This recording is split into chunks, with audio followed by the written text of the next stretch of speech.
राहिला प्रश्न सातारच्या दोन राजांचा. त्यांना न विचारताच ही उमेदवारी झालेली दिसते असा माझा अंदाज आहे. खरं खोटं मला माहित नाही.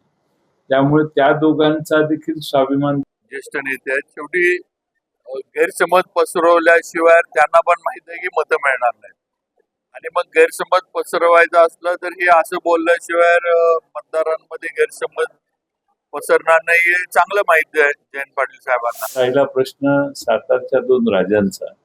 त्यांना न विचारताच ही उमेदवारी झालेली दिसते असा माझा अंदाज आहे. खरं खोटं मला माहित नाही. त्यामुळे त्या दोघांचा देखील स्वाभिमान दुखावला असेल असा माझा अंदाज आहे. माझा दावा नाही. पण या सगळ्याच गोष्टी आता त्यांना फार काही विचारलं गेलं असेल असं नाही.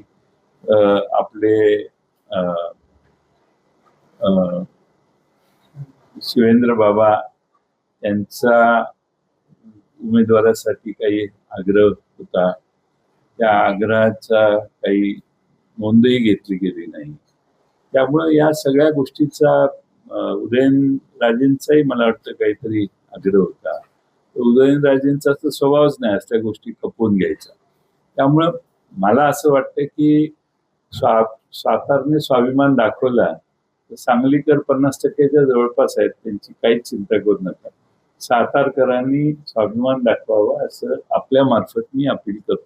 कसं आहे ते विरोधक आहेत, महाविकास आघाडीचे ते नेते आहेत, ज्येष्ठ नेते आहेत. शेवटी गैरसमज पसरवल्याशिवाय त्यांना पण माहित आहे की मतं मिळणार नाहीत.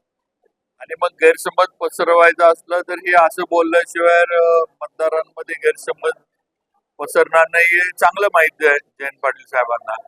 आणि तोच प्रकार काल त्यांनी केला. आज आता जे आपण प्रचार सगळेजण करतोय, उदयनराजे प्रचारात उघड आहेत.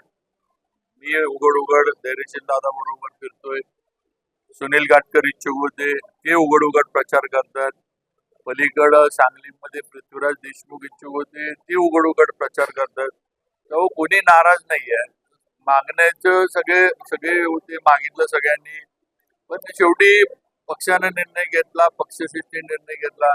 आणि जे राहिले त्यांना दुसरीकडे संधी देण्याचा निर्णय पण पक्षाने घेतलाय. फक्त योग्य वेळेला ती संधी मिळेल त्यांना. त्यामुळे जयंत पाटलांच्या विधानाला काही अर्थ नाही, कोणी नाराज नाही.